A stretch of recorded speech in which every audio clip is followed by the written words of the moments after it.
Jusqu'à il y a une quinzaine d'années, effectivement, la Seine, théoriquement, est plus sélective que le chalut. Elle est plus sélective que le chalut parce que lorsque vous faites un coup de Seine, vous voyez le poisson que vous faites remonter à bord.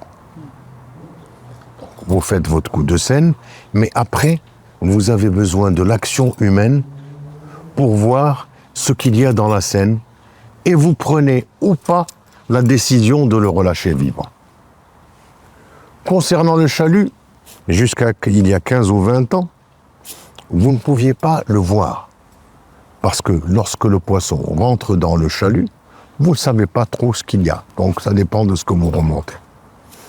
Mais depuis 15 ou 20 ans, la technologie ayant évolué, les nouveaux chalutiers, notamment même les chalutiers de la Comaip, ont tous des équipements qui permettent de voir, même des caméras embarquées, qui permettent de voir l'espèce de poisson, le type de poisson, et la taille du banc qui est en train de rentrer dans le chalut. Donc, effectivement, à partir du moment où il le voit à travers des équipements, il peut décider ou pas de le laisser rentrer dans le chalut. Donc, il faut dépasser un petit peu l'utilisation de l'outil et il faut arriver à quelque chose de plus important, c'est la décision humaine. C'est que dans les deux cas, c'est la décision humaine qui fait que l'outil utilisé est sélectif ou n'est pas sélectif. Et là, nous venons à un autre problème qui est, à mon sens, très, très important, c'est la prise de conscience du marin. Et il faudrait, dans ce sens, éduquer le marin pour qu'il ait une conscience de l'écologie et qu'il ait une conscience du milieu marin. Et c'est ça le véritable problème, c'est une éducation à la base qui doit se faire, peut-être par l'INRAH. On pourrait donner une de ses fonctions à l'INRAH qui consisterait à éduquer le marin en donnant de la connaissance. Mais ce sont aussi les pêcheurs de Dakhla qui écrivent cette success story au quotidien. Véritables héros de la mer, ils exploitent ces navires nouvelle génération avec savoir-faire et engagement, livrant des produits de la mer d'une qualité exceptionnelle.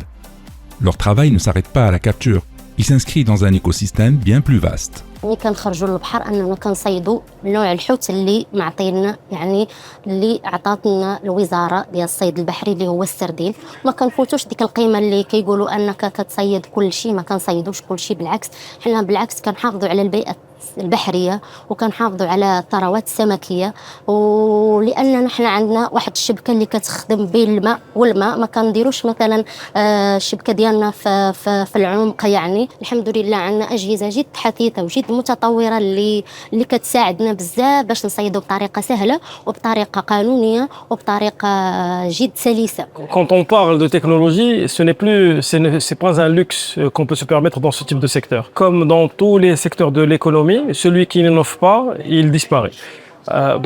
Oui, nous sommes toujours en train de chercher de meilleures technologies pour mieux cibler, pour ramener du poisson de meilleure qualité, que ce soit au niveau des nouveaux panneaux concernant nos filets ou bien de technologies embarquées qui permettent de mieux savoir où est-ce qu'on doit chercher le poisson, allant même jusqu'aux technologies qui sont maintenant répandues dans toute la flotte RSW.